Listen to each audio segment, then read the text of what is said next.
Yusek Claire Castro. Ngunit kailangan ko lang pong depensahan ang aking pangalan dahil ilang vlog na po siya tungkol sa akin at ayon po sa advice ng aking lawyer, maraming salamat po kay Atty. Topacio sa kanyang guidance. Napakarami pong grounds to file a case on Yusek Claire Castro for libel at based on the advice po of Atty. Topacio, paplanuhin natin pa po ang iba pang mga legal na hakbang in response to all of these libelous statements. Pero ang pangunahing pakay ko po ay depensahan ang aking pangalan at gusto ko pong linawin sa inyong lahat, wala akong binentang prangkisa. Sir, bakit libel, hindi cyber libel? If these statements were made over a blog? Ito po ay civil suit po kasi.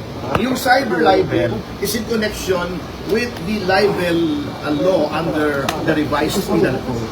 Ito po ay under the civil code na ang principle po nito, kung ikaw ay may ginawang isang bagay na naka-injure ng isang tao, ng kapwa-tao mo, you are liable to pay for damages. Hindi po nais ipagulong si Yusek Claire Castro, ngunit gusto namin siyang panagutin.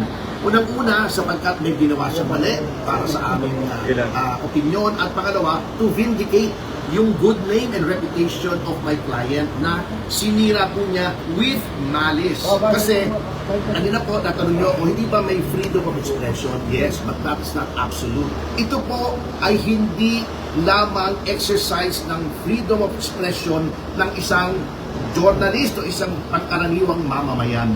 This is a targeted attack against Congressman Leviste for being a critic of the government. Kitang-kita po natin yung pattern. Inumpisahan po ni Ombudsman Boying Remulla na alam po naman natin na utang niya ang kanyang pagiging ombudsman sa pamimilipit at magbabraso ng Malacanang. Nilabas yung maling issue na binenta daw yung prangkisa at sinundan niya ito bilang spokesman ng presidente. This is a directed and targeted attack to destroy the reputation of a legitimate government critic na nakakasakit na ang kanyang mga expose laban sa Pangulo in the exercise of his duties as an elected public official at membro ng lehislatura, na ang role po, ang primary role ng lehislatura in making laws is to safeguard public funds. Ginagampanan lamang po ni Congressman Leviste ang kanyang role to safeguard public funds sa pagmumurakot. Dahil po dyan siya ay siniraan. Hindi na po exercise siya ng freedom of expression.